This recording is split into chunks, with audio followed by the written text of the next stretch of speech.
أهلا بيك أخويا الإنسان من أي مكان، وخاصة لو من أرض فلسطين الحبيبة، أرض أشد الرجال وأعز النساء وأشجع الأطفال وخير الشهداء والمسلمين بإذن الله. لو أنت لسه من الناس اللي بتسأل أنا أقدر أعمل إيه لإخواتنا في فلسطين اللي بيتقتلوا بيتبادوا بيتظلموا كل يوم، عايز أقول لك إن أنت ليك تأثير قوي وكبير جدا تقدر إن أنت تعمله من وأنت في مكانك، وبقت ناس كتير بتناشد بيه ومعروف دلوقتي، بس كل واحد فينا لازم يبقى ينتصر على نفسه ويقدر يلتزم بيه عشان أكبر عدد ممكن مننا يقدر ينفذه ويكون ليه التأثير القوي فعلا هناك على اللي بيحصل في فلسطين، ويكون سبب من أسباب نصرة إخواتنا في فلسطين هناك ورفع الظلم عنهم بإذن الله.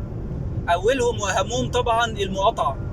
لازم تلتزم بالمقاطعة مهما طال الوقت، وما نملش وما نزهقش ابدا، لان عامل الوقت ده دايما بيأثر معانا وبيجيب معانا من الاخر، دايما بنزهق وبننسى وبنرجع تاني. فما نملش ابدا، بل بالعكس ان احنا نتعود على البدايل ونتعود ان احنا المنتجات دي خلاص ما بقناش بنستخدمها ولا نرجع نشتريها مره تانيه. قاطع علشان خاطر اخواتنا في فلسطين، قاطع علشان اقتصاد بلدك. انت لما تقاطع المنتج الاجنبي وتشجع منتج بلدك انت بتنهض باقتصاد البلد وترزق ابن بلدك نفسه. قاطع علشان خاطر الاحتلال الاقتصادي، ما هي كل المنتجات دي عباره عن احتلال اقتصادي لينا. قاطع عشان خاطر نفسك انت كمان، عشان خاطر توفر لنفسك. كل المنتجات دي بتيجي من بره بالعمله الصعبه وبيبقى اسعارها اضعاف. فالمقاطعه مهمه جدا، وما نملش ابدا ان احنا نفضل مقاطعين لكل المنتجات الداعمه والمواليه للكيان المحتل ده. ايه كمان تقدر تعمله؟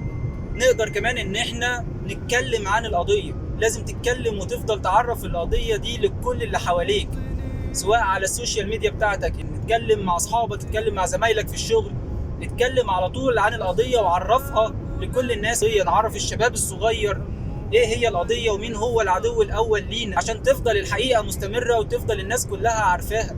ممكن نقدر نعمل ايه كمان؟ نقدر ان احنا نتبرع بفلوس، سواء بزكاتك او بصدقتك، وتقدر ان هي توصل لاهالينا هناك في فلسطين واهالينا في غزه، تعينهم وتقويهم على انهم يقدروا يستمروا في المقاومه، ويقدروا ان هم ياخدوا ولو اقل حقوق، ان هم يقدروا يعيشوا كبني ادمين، ويقدروا ان هم يستمروا علشان ربنا ينصرهم على الكيان المحتل ده. طبعا كل ده مع الدعاء. كلنا لازم ندعي في صلاتنا وفي كل وقت، ندعي ان ربنا ينصرهم ويأيدهم بنصره ويسدد رميهم ويثبتهم ويثبت المقاومه ويعجل بنصره ويشفي صدورهم وصدورنا من الكيان المحتل اللي ربنا يا رب يدوقه اشد العذاب، ويدوقهم قد اللي بيعملوه في فلسطين وبيقد اللي بيعملوه من شر وظلم وقتل في العالم كله 100 مره في الدنيا وفي الاخره. كل العوامل دي لو انت قدرت ان انت تلتزم بيها فعلا هيكون ليك دور مؤثر ان هو يكون سبب باذن الله في نصر اخواتنا ونصر المسلمين هناك في فلسطين. والدور ده انت مش بتعمله عشان تنصر اخواتك بس، لا، انت بتعمله كمان عشان خاطر نفسك. لما تنصر اخواتك في فلسطين وتنصر المسجد الاقصى، ده هيكون باذن الله شفيع ليك يوم القيامه لما ربنا سبحانه وتعالى يسالك انت عملت ايه عشان تنصر اخواتك هناك. فاحنا ملزمين بكل العوامل دي اللي احنا نقدر ان احنا نأديها ونعملها من عندنا على المستوى الشخصي، علشان يكون ليه الدور والتأثير الفعال بإذن الله على نصر إخواتنا ونصر المسلمين بإذن الله هناك في فلسطين.